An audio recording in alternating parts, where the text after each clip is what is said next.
Namaste everyone. Today we are discussing about toroid.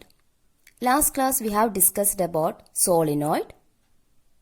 Here we are discussing about a toroid. Toroid means it is an endless solenoid. For example, you just imagine you have a very long straight wire. By winding this straight wire in the form of a helix, you will get a solenoid. Okay, now you just imagine you are just bending the solenoid into a circular shape. That means you just want to take a long solenoid and you just want to bend this solenoid into a circular shape like this. Okay, you just want to bend the solenoid into a circular shape. That is actually what a toroid is.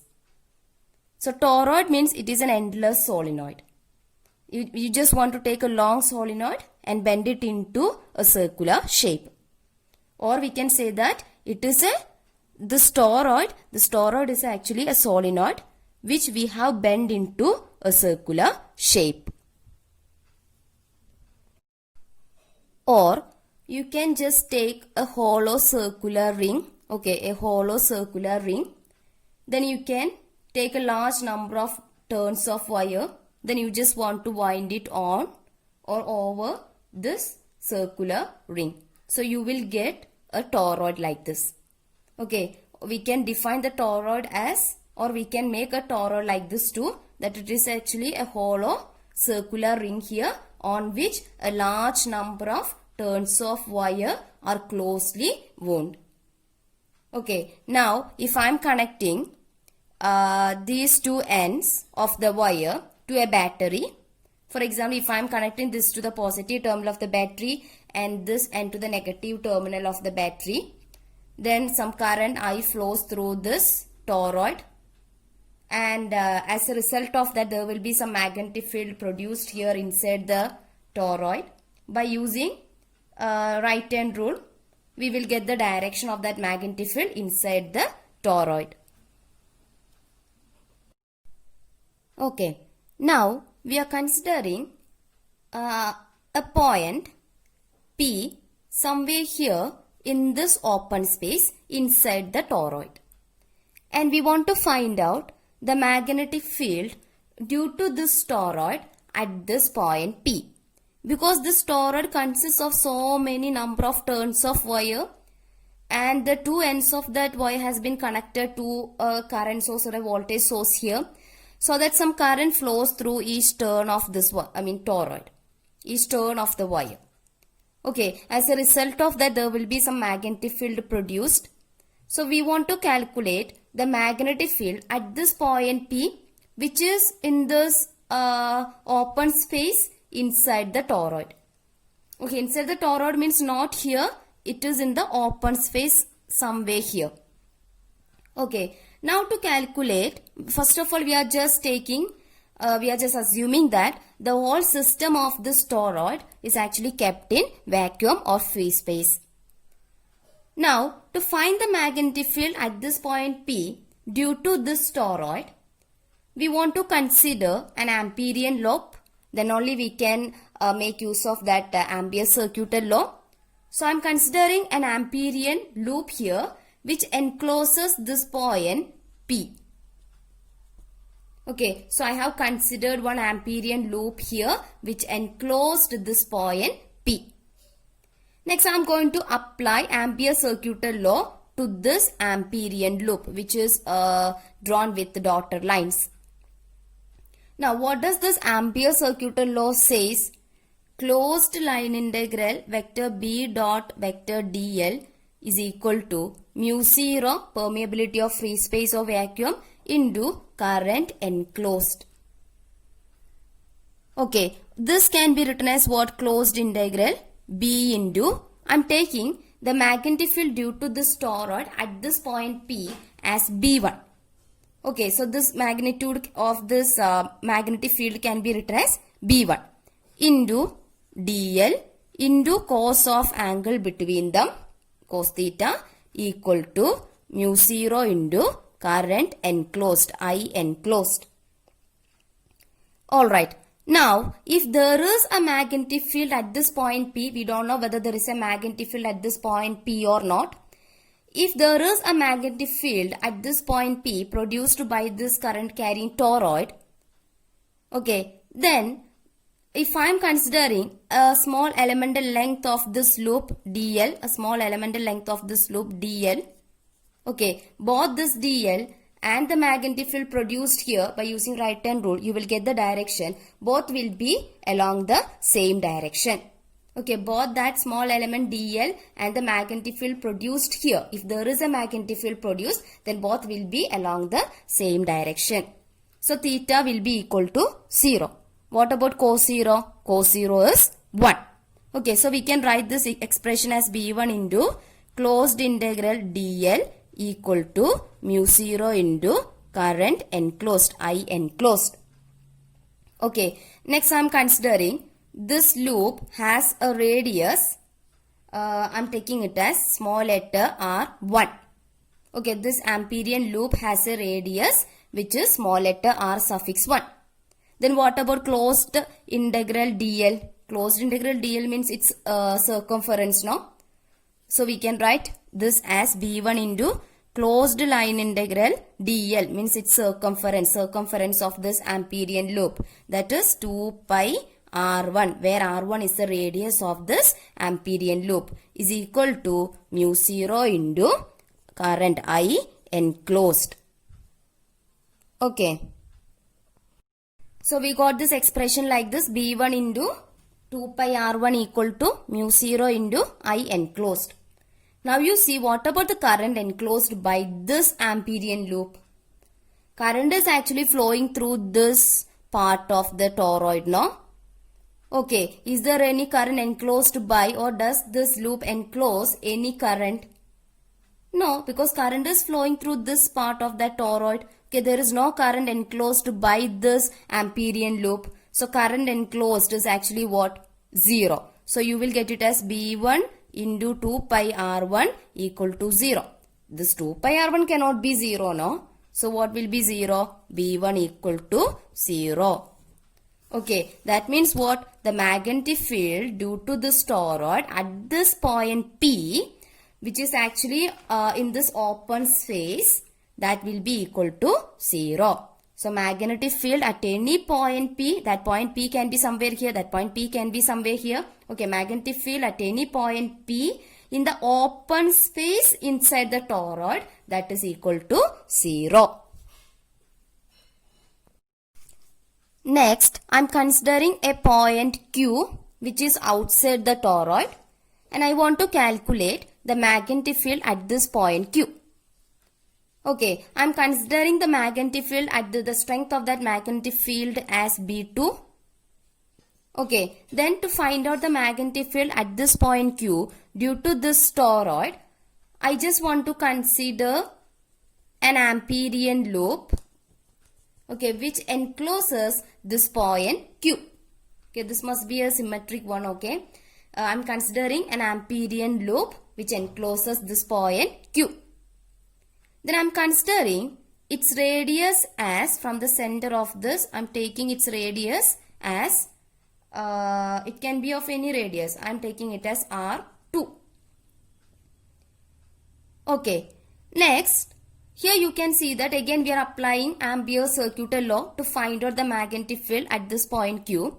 So according to Ampere's circular law, closed integral vector B dot vector dl is equal to what? Mu 0 into current enclosed.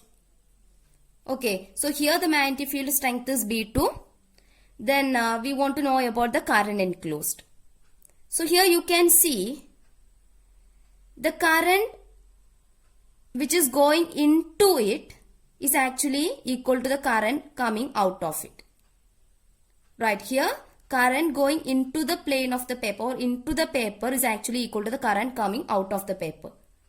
Okay, current going into the paper, that means the same amount of current is coming out of the paper. The same amount of current is going into the paper, like that. That is here when we are considering this Amperian loop, the current enclosed is here on this part, in this part. Okay, and here the current which is going into it is actually equal to the current coming out of it. That means the current coming out of the paper is cancelled. That will get exactly cancelled by the current going into it. So the current enclosed can be taken as 0 when we are considering this Amperian loop. So current enclosed equal to 0 means corresponding magnetic field strength will be what? 0. So here we will get the magnetic field strength as 0. That is, here we have considered a point Q which is outside the toroid, and we are getting the magnetic field strength at that point Q as 0. You can consider that point Q somewhere here, or you can consider that point somewhere here. You will get the magnetic field strength as 0. Next, I am considering a point which is inside the toroid. So I am considering a point somewhere here. That point is S. Okay, it is inside the toroid. Now I want to calculate the magnetic field at this point S, which is inside the toroid. So as we have already done, we just want to consider one Amperian loop here which encloses this point. So I am considering an Amperian loop inside the toroid like this, which encloses this point S. Okay, so this is that point S. We want to find out the magnetic field at this point due to this toroid.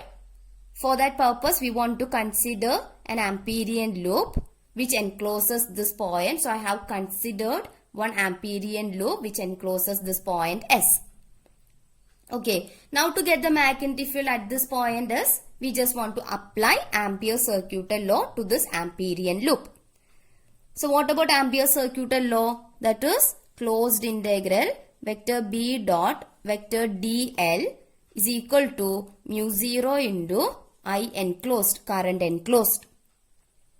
Okay, so this can be written as closed integral B into, I am taking the magnitude of that magnetic field at this point S as B.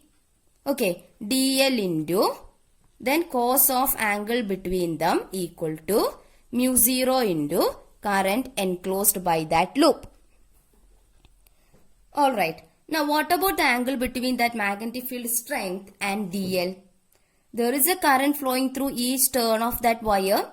So there will be a corresponding magnetic field produced there. And if you are considering a small elemental length of that loop, okay, small elemental length of that loop, both that length and the magnetic field will be along the same direction. Magnetic field will be tangential to that elemental length. Okay, so theta will be equal to 0. Cos 0, 1. So we can write it as B into closed integral dl, because cos theta becomes 1. Cos 0 is 1, equal to mu 0 into current I enclosed. Okay, now what about the current enclosed here? There is an amount of current I flows through each turn of the wire. And you just imagine there are calculator n number of turns.